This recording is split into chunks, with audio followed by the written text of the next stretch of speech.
there's four big differences between a Roth IRA and a traditional IRA that you really need to understand before deciding which one's appropriate for you.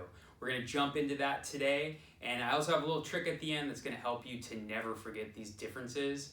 I'm John Gregg, your certified financial planner with APSadvisor.com, and let's get going.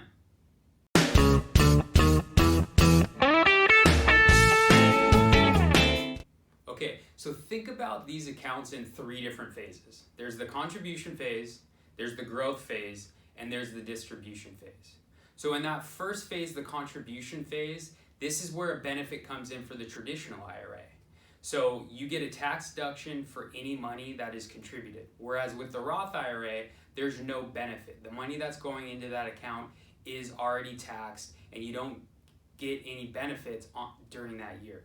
So for instance, if you made $75,000 and you contributed $5,000 to a traditional IRA, you're going to be taxed on $70,000. On the flip side, with a Roth IRA, if you made $75,000 and you contributed $5,000, you're still going to owe taxes on $75,000. During the growth phase, they're the same. So you get what's called tax deferred growth. And this is within any retirement account.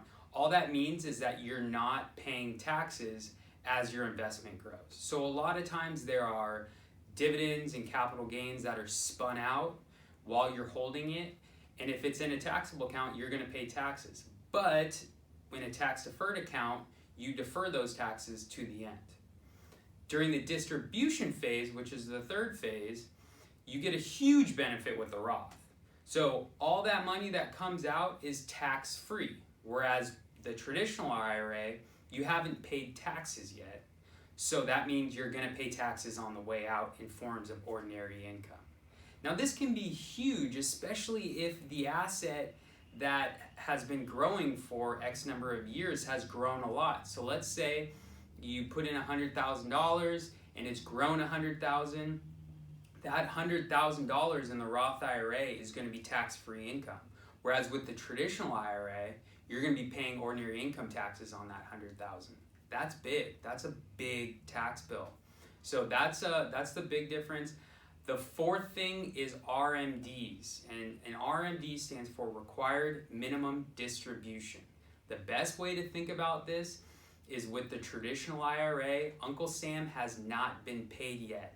You haven't paid him any money and he wants his money. So he's knocking on the door saying, you need to take your RMD, you need to take your required minimum distribution so I can get my tax bill.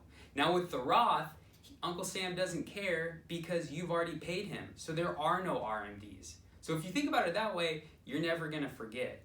Now an RMD requires you to take out a certain amount of your money from a retirement account at age 70 and a half. Now that age 70 and a half, it's 2020, has been delayed, so you don't have to actually take an RMD in 2020, but in 2021, it's being jumped up to age 72 if you're born after a certain date.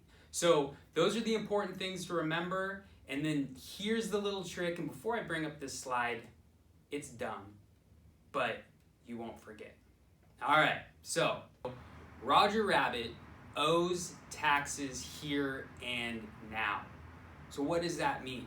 With a Roth, Roger Rabbit owes taxes here and now means that you are paying taxes on the date that you make the contribution. So if you pay taxes on the date of the contribution, that means that your distributions are going to be tax-free. All right, I hope that helped. I know it's a little silly, but it definitely will help you remember. If this video was helpful, please hit that subscribe button. It really helps me out, and I hope you learned a lot and have a great day.